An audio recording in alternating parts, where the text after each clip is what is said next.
إن الحمد لله نحمده ونستعينه ونستغفره ونعوذ بالله من شرور أنفسنا من سيئات أعمالنا من يهده الله فلا مضل له ومن يضلل فلا هادي له وأشهد أن لا إله إلا الله وحده لا شريك له وأشهد أن محمدا عبده ورسوله أما بعد.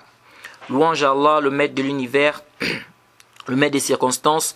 On le loue pour tout ce qu'il nous accorde comme grâce et comme bien, et on lui demande de déverser ses grâces et ses bénédictions sur le prophète Mohammed sallallahu alayhi wa sallam.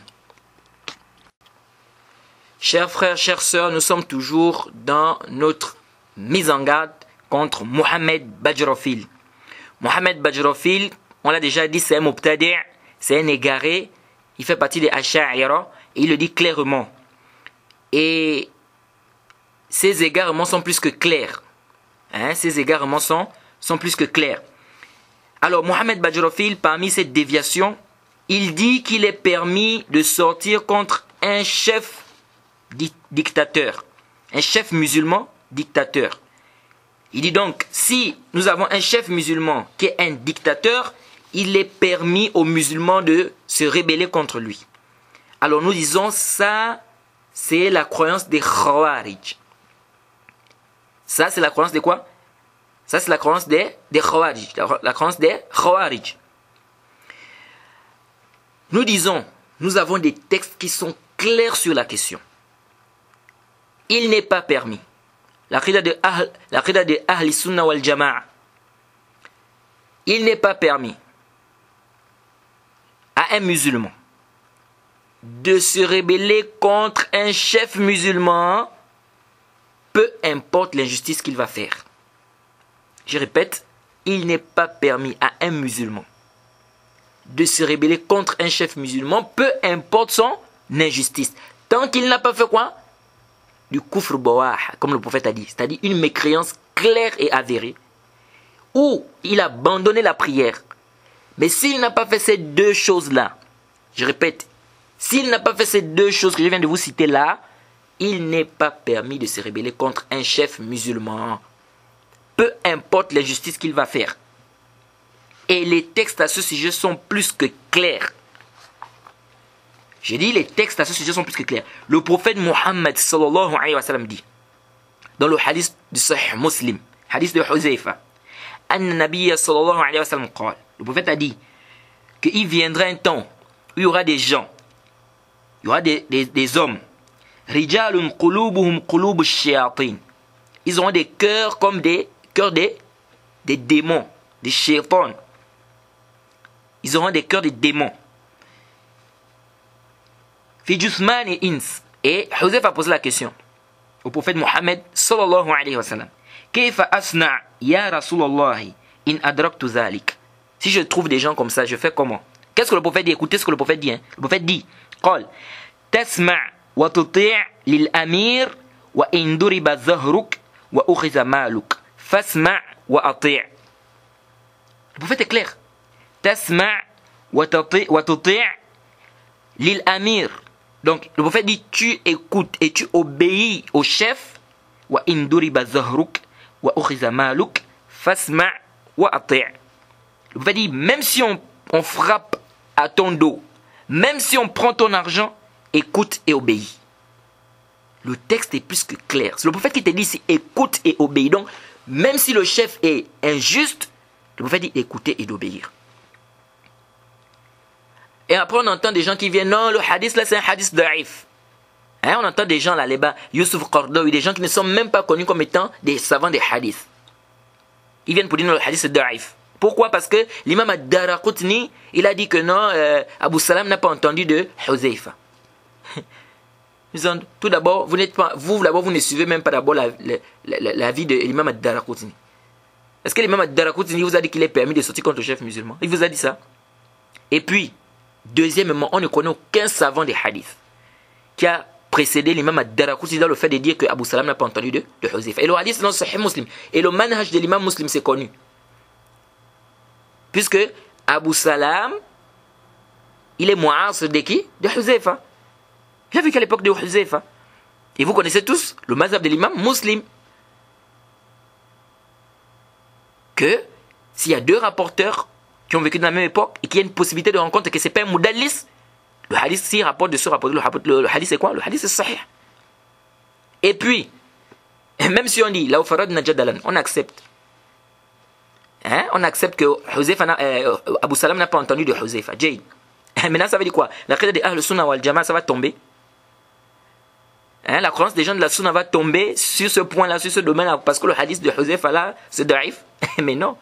Nous avons plusieurs hadiths sur le sujet. Et il n'y a qu'à lire seulement le kitab Imara du Sahih Muslim.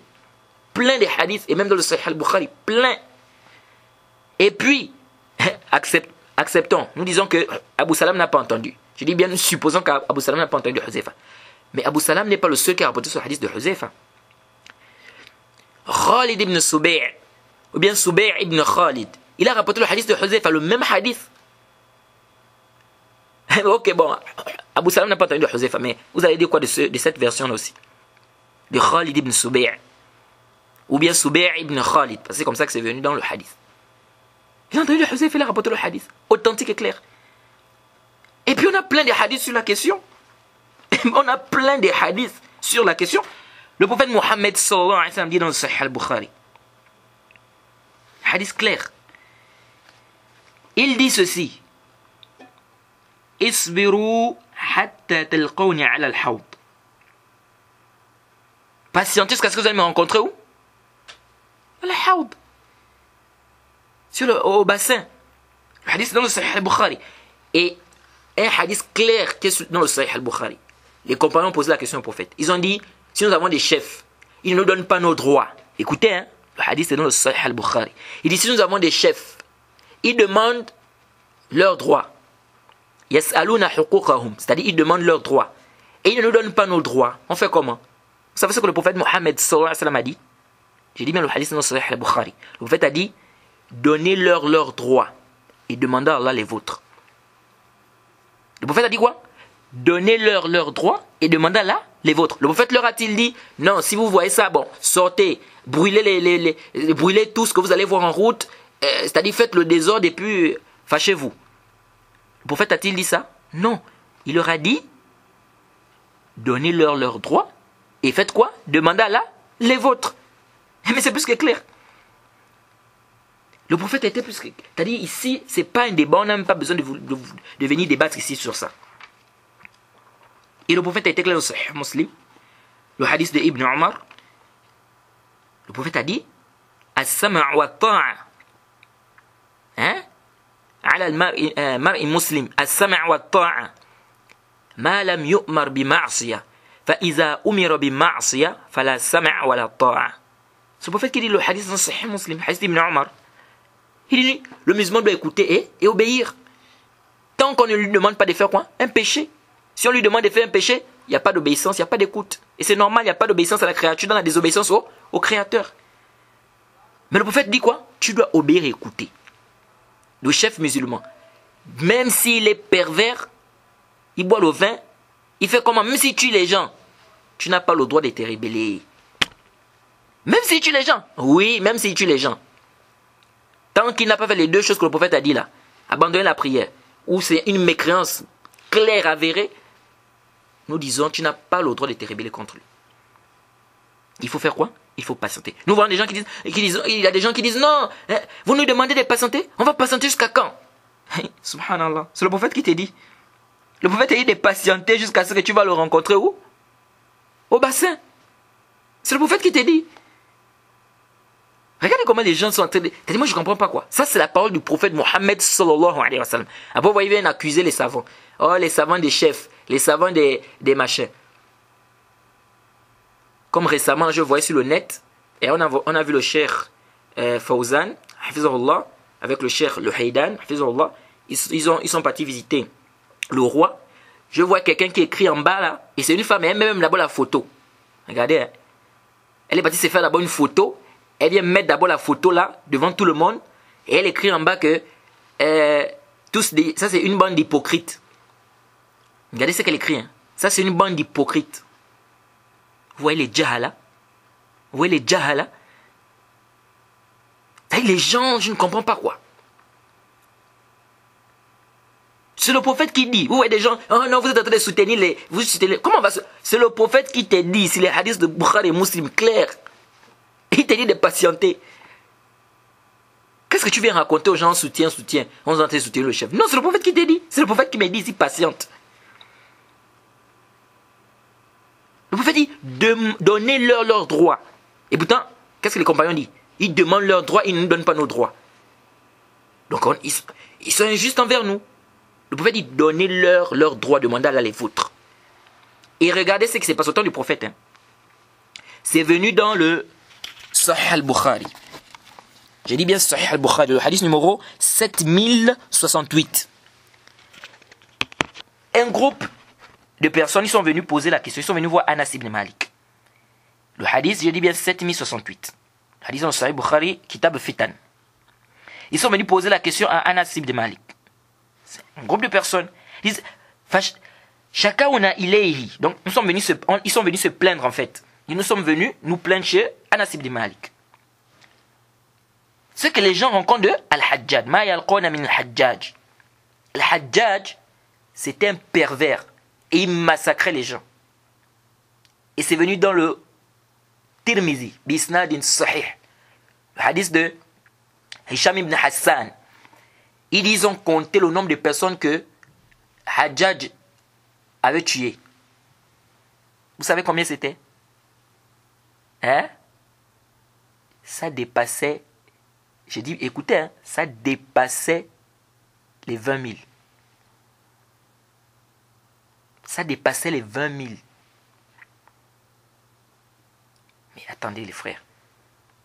C'est quel père, c'est-à-dire, quel chef qui est si injuste comme ça? C'est-à-dire, ça dépassait les 20 000. Quelqu'un qui a massacré près de 20 000, plus de 20 000 même. Et vous savez ce qui s'est passé? Ils sont venus voir Anas pour dire que, mais, regardez un peu ce que Hajjaj fait et tout. Vous savez ce que Anas a dit? Écoutez, hein, je dis bien le hadith dans le Sahih al-Bukhari. Anas leur a demandé de patienter. Pourquoi? Il dit parce que j'ai entendu le prophète Mohammed sallallahu alayhi wa sallam dire Isbiru, fa innahu la ya'ti alaykum zaman illa wallazi ba'dahu asharru minhu hatta talqaw rabbakum. Écoutez, hein? Anas leur a dit patientez, car j'ai entendu le prophète dire patientez, car il ne viendra pas un temps sans que celui d'après soit pire que celui d'avant. C'est le prophète qui a dit. Le prophète a demandé de patienter. Et les compagnons du prophète ont patienté. Anas, regardez, quelqu'un qui tue près de 20 000 personnes. J'ai dit même plus. Mais le prophète lui demande, le prophète demande ici de patienter. Et Anas dit ici, patienter. Aujourd'hui, vous voyez un chef qui tue peut-être, je ne sais pas, 600 personnes, c'est fini. On doit l'enlever, c'est un pervers. Et ici, il a tué près de plus de 20 000. C'est venu également dans le Sahih al-Bukhari. Hadith numéro 7111. Hadith d'Ibn Omar. Lorsque les gens se sont levés, ils ont décidé d'enlever Yazid ibn Muawiyah. Ibn Omar, il a regroupé ses enfants. Il a regroupé un groupe de personnes. Il leur a dit. Ibn Omar, hein, hadith dans le Sahih al-Bukhari. Il leur a dit, comment se fait-il qu'on a prêté allégeance à cette personne-là? Et aujourd'hui, on décide de l'enlever. Écoutez, hein, il dit, si l'un d'entre vous rentre dans cette histoire-là, c'est-à-dire, il dit que non, lui, il va enlever le chef, il dit, il y aura une séparation entre lui et moi. C'est-à-dire, entre lui et moi, il y aura quoi? Une séparation. Ça, c'est des hadiths des compagnons du prophète Mohammed sallallahu alayhi wa sallam. Donc eux ici ils ne savaient pas, c'est-à-dire ils n'ont pas bien compris quoi. Que non, si c'est un chef, parce que Mohamed Badjafi dit, il est en train de massacrer les gens et vous nous demandez de patienter. Mais ce n'est pas nous qui te demandons de patienter. C'est le prophète qui dit de patienter. Il dit non, vous voyez des gens qui disent non, on ne doit pas sortir, on ne doit pas se rébeller. Mais c'est le prophète qui te dit. Et on a remarqué que la majorité, ou le plus souvent lorsque les gens se rebellent, qu'est-ce qui s'est passé apporte toujours plus de mal. Regardez ce qui s'est passé en Syrie. Qu'est-ce qui s'est passé en Syrie? Regardez. Les gens refusent d'écouter les conseils des savants. Les gens refusent d'écouter ce que le prophète a eu à dire. On s'avant des rois, s'avant des chefs. Tout ça parce que quoi? On ignore les ahkam. Donc c'est plus que clair. Ça c'est le manhaj des gens de la sunna. Qu'on n'a pas le droit de sortir contre un chef musulman, peu importe son injustice. Et Mohamed Badjolfi apporte quoi? Il apporte un hadith qui est daif. Il dit non, le prophète a dit que lorsque ma communauté n'auront plus le courage de dire à l'injuste qu'il est injuste, on dira bye bye à ma communauté. Un hadith daif. Et comme je vous l'ai déjà dit, Mohamed Badjolfi est daif et l'ilm le hadith. Ar-rajul la yumayyiz bayna as-sahih wa ad-da'if. Il ne fait pas la différence entre le sahih et le da'if. C'est un hadith qui est daif. Cheikh Al-Albani a très bien détaillé cela. C'est un hadith qui est faible. Et quand j'écoute même Mohamed Badjolfi discuter du sujet, je dis mais je sens même qu'il ne maîtrise même pas le sujet. Et je sens qu'il ne maîtrise. La manière dont il est assis, il tourne, il cherche, il lit, je sens qu'il ne maîtrise même pas le sujet. Et regarde les arguments qu'il apporte. Et ça, c'est des arguments, ça c'est trop faible. Ça, c'est pas des arguments qui peuvent pousser ou bien qui peuvent nous demander d'aller faire les muzaharat, de sortir contre un chef musulman, avec tout ce que nous avons comme nous sources qui nous montrent clairement qu'on ne doit pas le faire. Et tu t'argumentes des hadiths daif. Et les gens sont là assis en train d'écouter. Mais Mohamed Badjolfi, il prend les gens c'est-à-dire pour des ignorants, quoi. Est-ce que vous voyez? Ça, c'est pas il y a des gens il y a des ambiguïtés sur la question qui sont plus fortes que les ambiguïtés que toi tu apportes. Ça, c'est pas des dalils. Je regarde, je dis, mais regarde-moi ça, mais ça, c'est trop daif ce qu'il apporte même. C'est-à-dire, que ça, c'est pas même. C'est-à-dire, c'est quel argument même que tu apportes là, mon frère? Ça, c'est quel genre d'argument? Alors, parmi les bêtises aussi que Mohamed Badjolfi apporte, il dit, alors là, j'appelle ça une bêtise. Il dit, si la sunna se contredit avec le Coran, on prend la sunna en balance. On jette ça, yallah. Écoutez ce qu'il dit. Hein. Il dit, si la sunna se contredit avec quoi? Avec le Coran, on prend ça en balance, yallah. Et on va parler de ça, on va répondre à ça tout de suite. Mais avant ça, vous savez, on avait appelé les asma suivants. Vous savez, les asha'ira, comme on a déjà dit, ils se sont égarés dans le chapitre des asma sufat. Et Mohamed Badjolfi fait partie des asha'ira. Il vient, il dit non. Quand Allah dit que les mains d'Allah sont au-dessus de leurs mains. Ici, moi, je dis que la main ici, les mains ici, c'est la puissance. Il dit, quand je dis ça, je suis à l'abri. Parce que je n'ai pas attribué à Allah quelque chose qui ne convient pas à Allah. Il dit, je ne peux pas dire qu'Allah a des mains. Comment je vais dire qu'Allah a des mains? Ça, c'est faire ressembler à Allah et ses créatures. Et il dit, quand on vient nous dire que non, vous devez dire qu'Allah a des mains, il fait allusion à la croyance des gens de la sunna. Il dit, lorsqu'on dit, ou bien lorsque vous venez nous dire que Allah a des mains, on doit croire qu'Allah a des mains, mais ces mains ne sont pas comme nos mains, il dit ça ne passe pas. Écoutez ce qu'il dit. Il dit, ton raisonnement ne passe pas. Il dit parce que quand on dit, par exemple, il prend l'exemple de la table. Il dit quand on dit la table, on sait que c'est la table. Alors si ça n'a plus les 4 pieds là, on ne peut plus appeler ça la table. Regardez, mais je dis, mais Mohamed Badjolfi, mais c'est plutôt ton raisonnement qui ne passe pas. C'est plutôt toi, ton raisonnement qui est nul. Puisque Mohamed Badjolfi dit qu'Allah entend. Mohamed Badjolfi dit quoi? Il dit Allah entend. Je pose la question à Mohamed Badjolfi.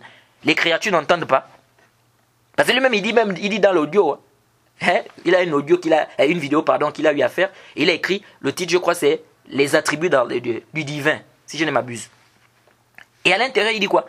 Il dit, nous disons qu'Allah entend, mais l'ouïe d'Allah n'est pas comme notre ouïe. Jade? Mais c'est ça que les gens de la sunna disent.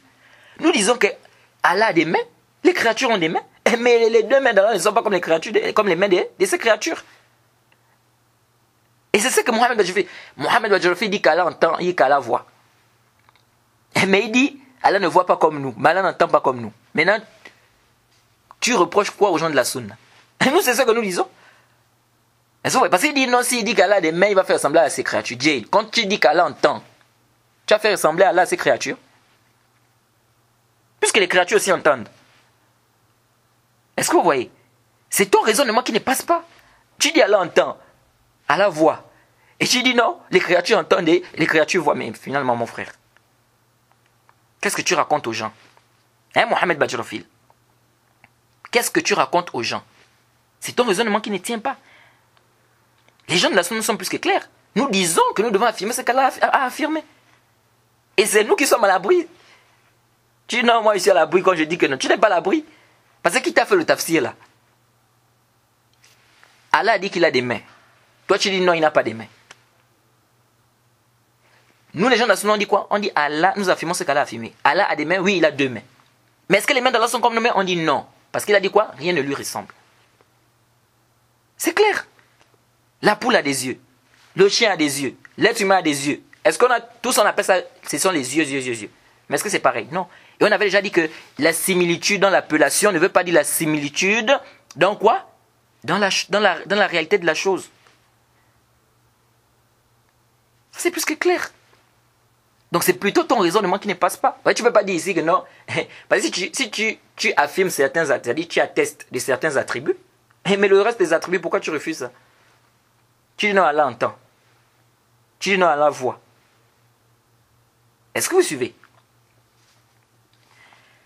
Alors, donc ça, c'est une croyance qui c'est rejeté, quoi. C'est rejeté. Ça ne tient pas. C'est ton raisonnement plutôt qui ne tient pas. Et on a déjà balayé cette histoire-là d'Asma Sifat. Alors, parmi les déviations, je disais tantôt qu'il disait que si un hadith vient contredire un verset du Coran, on prend le hadith là, yallah, on balance. Nous disons hada qawlun batil. Ça c'est une parole qui est nulle en avenue. Je dis bien hada qawlun batil. Et il s'appuie sur quoi? Il dit Aïcha nous a montré déjà comment on doit fonctionner lorsqu'un hadith vient contredire un verset du Coran. Il dit Aïcha par exemple, on lui avait dit que le mort sera châtié dans sa tombe à cause des pleurs que sa famille vont faire autour de lui. Et Aïcha dit non. Comment ça? Allah dit dans le Coran, wala taziru waziratun wizra ukhra. Aucune âme ne portera le fardeau de truc. Comment se fait-il que non, le mort, il va être châtié à cause des pleurs, mais c'est pas lui, il n'est pas responsable. Pourquoi on va le châtier? Jade, il dit voilà, Aïcha nous a déjà montré le tariq. Donc ça veut dire que si on voit un texte, un hadith qui semble se contredire avec un verset, bien qui se contredit avec un verset du Coran, yallah, on prend le hadith et on jette ça. J'ai dit hada qawlun batil. Pourquoi? Tout d'abord, vous devez savoir comment Allah dit dans le Coran. Afala yatadabbaruna al-Qur'an walau kana min 'indi ghayri Allahi lawajadu fihi ikhtilafan kathira. N'ont-ils pas médité sur le Coran? Si cela provenait d'une autre personne en dehors d'Allah, ils auraient certes trouvé maintes contradictions. La contradiction n'émane pas de l'inspiration divine. Et vous devez savoir que la sunna, c'est la révélation. Allah dit dans le Coran, وَمَا يَنْطِقُ عَنِ الْهَوَى إِنْ هُوَ إِلَّا وَحْيٌ يُوحَى. Il ne prononce rien sur l'effet de la passion, tout ce qu'il dit n'est qu'une révélation. Donc la sunna, c'est quoi? C'est la révélation. Donc ça veut dire que ça vient d'Allah subhanahu wa ta'ala. Et la contradiction n'émane pas de l'inspiration divine. Et Allah subhanahu wa ta'ala a été clair dans le Coran. وَأَنزَلْنَا إِلَيْكَ الذِّكْرَ لِتُبَيِّنَ لِلنَّاسِ مَا نُزِّلَ إِلَيْهِمْ. Nous avons fait descendre vers toi le zikr afin que tu expliques aux gens ce qu'on a fait descendre vers eux. La sunna vient pour expliquer le Coran. Et le Coran a été préservé, comme Allah dit dans le Coran. Que c'est nous qui avons fait descendre le Coran et c'est nous qui en sommes gardiens. Et nous disons, de la même manière que le Coran a été préservé, de cette même manière la sunna du prophète a été préservée. Pourquoi? Parce que la préservation du Coran implique nécessairement la préservation de la sunna. Étant donné que la sunna vient pour expliquer le Coran. Donc si on préserve le Coran, la sunna doit aussi être préservée, puisque c'est ce qui vient expliquer là, le Coran. Parce que si la sunna n'est pas préservée, c'est qu'on est égaré. Parce qu'on n'a pas l'explication du Coran, donc on est égaré. Est-ce que vous suivez? Donc la préservation du Coran, ça implique nécessairement la préservation de la sunna. Donc il n'y a pas de contradiction dans la révélation. Quand vous voyez un hadith authentique du prophète, qui semble se contredire avec un verset du Coran, sachez que soit le problème, c'est dans nos têtes, c'est nous qui ne comprenons pas bien, ou soit la contradiction elle est de manière apparente. Parce qu'en réalité, il n'y a pas de contradiction dans la révélation. Un hadith authentique du prophète ne se contredit pas avec le Coran. Si on voit un semblant de contradiction, j'ai dit un semblant de contradiction, sachez que c'est soit, comme je vous ai dit, c'est nous qui ne comprenons pas bien, ou bien c'est fi zahir en apparence. En réalité, il n'y a pas de contradiction. Alors, venez dire que lorsqu'un hadith du prophète semble se contredire, vient contredire un verset du Coran, on prend le hadith, il y a là en balance, j'ai dit hada qawlun batil. Et ça a augmenté le fiqh des Aïcha, j'ai dit c'est batil. Pourquoi? Parce que d'abord la sunna authentique ne vient pas contredire le Coran. Et puis, je vais vous montrer que lorsqu'on... Et sinon les savants ne devaient même pas d'abord écrire même. Quand on a écrit, vous allez voir par exemple l'imam Tahawi, il a écrit le livre Mushkil Asar.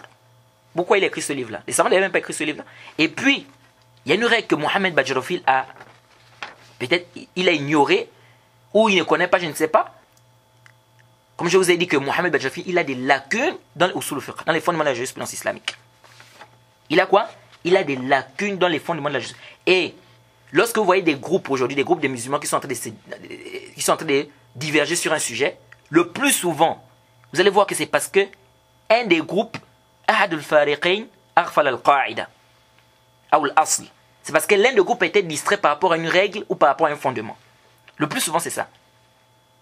C'est pourquoi je dis un étudiant doit faire les fondements de la jurisprudence islamique. Hatman, il doit faire ça. Hatman. Donc, si aujourd'hui vous voyez les gens aujourd'hui, non, le Maolid, on doit fêter l'anniversaire du prophète. L'autre vient bas, non, on ne doit pas fêter. Non, on fête, non, on ne doit pas fêter. Vous savez d'où vient cette divergence? C'est parce que l'un des groupes a fait quoi? A ignoré un fondement. Qui est quoi? Que, à l'origine dans les adorations, c'est quoi? Al-mana', l'interdiction. Il n'est pas permis pour toi d'adorer ou de faire une quelconque adoration s'il n'y a pas quoi? Il n'y a pas de dalil.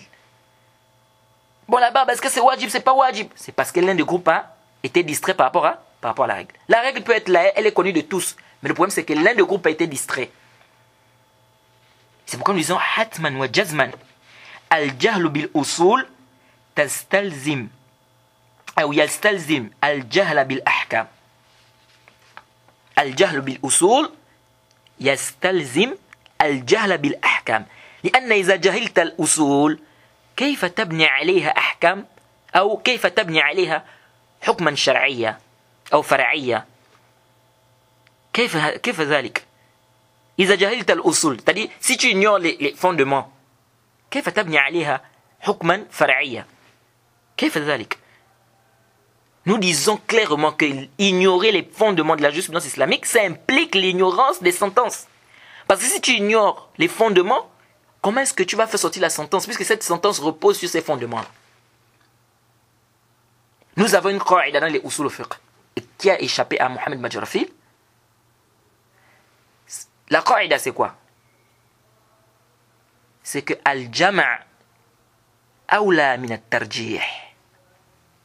Al-jama'u awla min at-tarjih. Trouver un terrain d'entente entre deux textes qui semblent se contredire prévaut sur le fait de faire précéder un sur l'autre. Ça, c'est une qaïda qui est connue. Lorsque nous avons deux textes qui semblent se contredire, trouver un terrain d'entente entre les textes prévaut sur le fait de faire précéder l'un sur l'autre. Ça, c'est important. Je vais vous donner un exemple pour vous prouver que lorsque vous voyez un texte, un hadith du prophète qui semble se contredire avec un verset du Coran, ça, on ne doit pas prendre le hadith et dire qu'on rejette le hadith. Ça, la parole là, c'est une parole qui est batil. Je vous donne un exemple. Un jour, Hafsa, elle a entendu le prophète Mohammed sallallahu alayhi wa sallam dire La yadkhul nar ahadun baya'a tahta ash-shajara. Le prophète a dit quoi? Ne rentrera pas en enfer, ou ne rentre aucune personne. Le prophète dit aucune personne parmi les gens qui ont fait le pacte d'allégeance sous l'arbre ne rentrera en enfer. Jade, aucune personne parmi ceux qui ont fait le pacte d'allégeance sous l'arbre ne rentrera où? En enfer. Hafsa a écouté ça, mais elle s'est étonnée. Elle s'est étonnée, elle dit mais attends. قالت ألم يقل الله سبحانه وتعالى. Elle a dit au prophète, le hadith est dans le Sahih Muslim. Le hadith que je vous cite là, c'est un hadith qui est dans le Sahih Muslim. Elle a dit au prophète que mais attends, mais est-ce qu'Allah n'a pas dit dans le Coran Wa in minkum illa wariduha? Allah n'a-t-il pas dit dans la sourate Maryam, au verset 71, il n'y a personne parmi vous qui ne passera pas par l'enfer. Il n'y a personne parmi vous qui ne passera pas par l'enfer. Donc, qu'est-ce qui s'est passé ici? Hafsa a vu que c'est comme s'il y a une contradiction. Allah dit dans le Coran qu'il n'y a aucune personne parmi vous qui ne passera pas par l'enfer. Et le prophète dit que les gens qui ont fait... Le prophète dit que les gens qui ont fait le pacte d'allégeance sous l'arbre ne rentreront pas en enfer. Mais c'est comme s'il y a une contradiction. Qu'est-ce que le prophète a dit après? Le prophète Mohammed sallallahu alayhi wa sallam a dit Alam tasma'. Tu n'as pas entendu. Hein? Tu n'as pas entendu qu'Allah subhanahu wa ta'ala yaqul, la suite du verset. Tu n'as pas vu la suite du verset là où Allah subhanahu wa ta'ala dit ثم ننجي الذين اتقوا ونذر الظالمين فيها جثيا. Le prophète lui a dit, mais tu n'as pas lu la suite? Allah a dit après quoi? Ensuite nous délivrerons ceux qui étaient pieux et nous y laisserons les injustes agenouillés. Est-ce que vous suivez? Donc ça montre clairement ici quoi?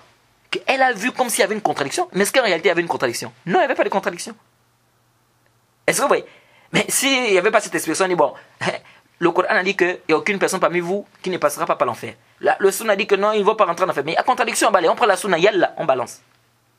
Hakaza? La khata. Ici, Hafsa a vu qu'il y avait une contradiction. Mais le prophète a bien expliqué que non, il n'y a pas de contradiction ici. C'est pourquoi vous allez voir que les savants même divergent sur le verset. Qu'est-ce que ça veut dire ici? Il n'y a aucune personne parmi vous qui ne passera pas par l'enfer. Certains savants disent passer par l'enfer, c'est-à-dire sur le pont, Sirat.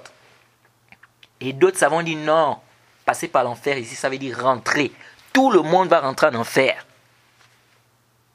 Tout le monde va rentrer en enfer? Oui. Tout le monde va rentrer en enfer. Comment ça? Oui. Mais ils ont dit, Intabi, ces savants l'ont dit, mais les croyants, le feu sera pour eux comme, le feu sera pour eux, c'est-à-dire le feu sera paix pour eux. Le feu sera quoi? Paix pour eux. Et ils apportent un hadith, le hadith de Jabir, où il dit Samtam, in lam akun sami'tu. Rasulullah yaqul, il dit que l'on se taise si je n'ai pas entendu le messager d'Allah dire que al-wurud ça veut dire ad-dukhul, ça veut dire rentrer, c'est-à-dire à l'intérieur, c'est-à-dire dans le feu. Et ensuite il dit quoi? Mais sauf que ce sera paix pour les croyants, salam pour les croyants. Mais c'est un hadith qui est daïf. Ce hadith, c'est un hadith qui est daïf, ça a été rendu fait par beaucoup de savants. Mais ces deux avis existent. Il y a des savants qui disent clairement que ici, la wurud, ça veut dire dukhul. Et ils ont des arguments. Parce qu'ils disent quoi? Ils disent que Hafsa ici, là, elle a compris quoi ici? Hafsa a compris le dukhul ou bien elle n'a pas compris le dukhul? Elle a compris le dukhul. C'est-à-dire, Hafsa, quand le prophète a dit que n'entrera pas en enfer, ou qu'aucune personne qui a eu à faire le pacte d'allégeance sous l'arbre ne rentrera en enfer, Hafsa, elle a fait quoi? Elle a mis le verset pour dire que comment il dit qu'aucune personne ne rentrera en enfer parmi les gens qui ont fait le pacte d'allégeance, alors qu'elle a dit. Donc c'est qu'elle a compris par là que le mot wurud dans le verset, ça veut dire rentrer. Ils disent, mais quand le prophète a répondu, est-ce que le prophète a fait le inkar de son femme? C'est-à-dire, est-ce que le prophète ici a répliqué sur sa compréhension? Non. Ils disent que le prophète a approuvé sa compréhension, mais sauf que le prophète a expliqué. Il a dit, mais tu n'as pas entendu. Allah a dit après quoi? Qu'après nous allons faire, nous délivrerons. Nous délivrerons. Donc, ici, ça montre quoi? Ça montre ici que le prophète a approuvé sa compréhension. Qui est quoi? Qui est qu'ici, le wurud, ça veut dire le dukhul. Jade, ça c'est un débat entre les savants. Alors donc, ici, j'amène cet exemple pourquoi? Pour vous faire comprendre clairement que ce n'est pas parce qu'on voit un texte qui semble se contredire, un hadith du prophète qui semble se contredire avec un verset, qu'on prend le hadith, on jette là. Parce qu'ici, Hafsa, elle a vu que comme s'il y avait une contradiction entre ce que le prophète a eu à dire et le verset du Coran. Mais le prophète lui a expliqué que non, c'est pas ça. Il n'y a pas de contradiction. Donc venez dire aux gens que non, si on voit un hadith authentique du prophète qui se contredit avec le Coran, on prend le hadith, on jette, ça c'est nul et non avenu. Vous voyez comment quelqu'un est en train de se garer? Et il dit quoi encore? Il dit non, on ne dit pas que le prophète va faire asseoir, Allah subhanahu wa ta'ala va faire asseoir le prophète sur son trône, à côté de lui. Parce que nous disons que le hadith là, parce que c'est ce qui l'a mené à parler de cette question de quand le hadith authentique vient contredire le verset. Il dit parce que ce hadith là vient contredire les versets du Coran. Comment est-ce qu'Allah va mettre le prophète sur son trône? Déjà nous disons oui, il y a des savants qui l'ont dit, peut-être le Cheikh Islam Taymiyyah et l'imam Ahmed. Mais nous disons que le hadith qui est venu sur la question, c'est un hadith daïf. Parce que c'est un hadith qui est rapporté par Mujahid. Et Mujahid, vous connaissez très bien que c'est un tabi'i. Et un tabi'i qui rapporte quelque chose du prophète, le hadith c'est quoi? Mursal, daïf. Pourquoi? Parce qu'il n'a pas mentionné le rapporteur intermédiaire entre lui et le prophète. Et le Cheikh Al-Albani, rahimahullah, il a très bien détaillé ça, que c'est un hadith qui est daïf. C'est un hadith qui est quoi? Qui est daïf, la yasih wa la yasbut. Donc les frères, vous comprenez aisément ici que Mohamed Bajrofil, c'est un égaré. Hein, c'est un égaré et que nous devons nous écarter de ce genre de personnes. Nous devons nous écarter de ce genre de personnes. Alors donc, on va s'arrêter par ici. Et comme je vous l'ai dit, hein, il a beaucoup de déviations. beaucoup de déviations, beaucoup de bêtises qu'ils racontent. Mais comme j'ai dit, que si nous devons suivre les erreurs de Mohamed Badjrofil et faire des séries de mises en garde, je vous dis que peut-être on n'en finira pas. Vous voyez?